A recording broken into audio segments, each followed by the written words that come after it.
We are delighted. It's been fantastic news this morning. It's been a long morning. We've been watching clips on the television, on the internet all through the day, and it's fantastic news. And to see her face when it was announced was a real treat for us all.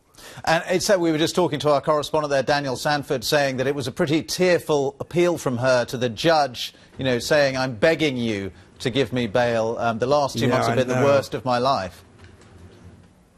Yes, that's right. It's you know, we've had letters from her, and I think the time in Murmansk was the worst. But since she's been in St Petersburg, things have improved, you know, greatly. But she was, when she arrived in court this morning, you could see she was happy. She was probably expecting to get bail, but I suppose as the hearing progressed, she may have had doubts in her mind. And she is an emotional girl. But I think she held it together really well. What do you think will happen now? Will she stay in Russia? Will she leave the country?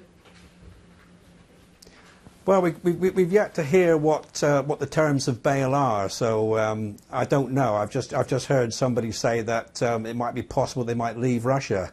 So we're just waiting and see what the bail conditions are to plan our next move. And the charge of piracy, the more serious charge, that seems to have been dropped now, so it's now a charge of hooliganism, which carries a lesser sentence. Is that a relief to you?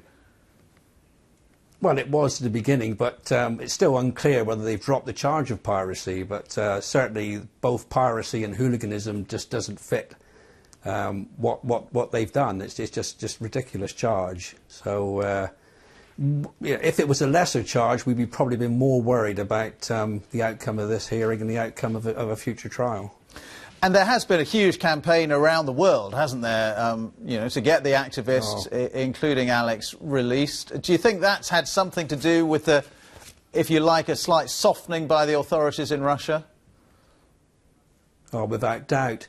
It's been amazing, really, from here to Australia, the amount of support we've had. And as you say, the campaign to release the Arctic 30, it has been an eye-opener, and to go up to London twice to the Foreign Office, the Foreign Office, and see what's happening behind the scenes was reassuring for all of us. It's been quite an education. Yeah. I mean, when Alex first set off and told you she was going on this Greenpeace trip to the Arctic, did you ever think it might end up like this? No, not at all, no, because we met with her in Oslo before she went, and she was excited about her trip to going on out to the Arctic. She did tell my wife that there was a campaign organised against Gazprom, but we didn't envisage any of this happening at all. It was a complete shock. But she's a very passionate campaigner, clearly. She is. She's very passionate. She's since she was a child, you could always see that she cared deeply about the environment, about species. Sort of. She's just been that way, well, since she was about 8 years old, I suppose.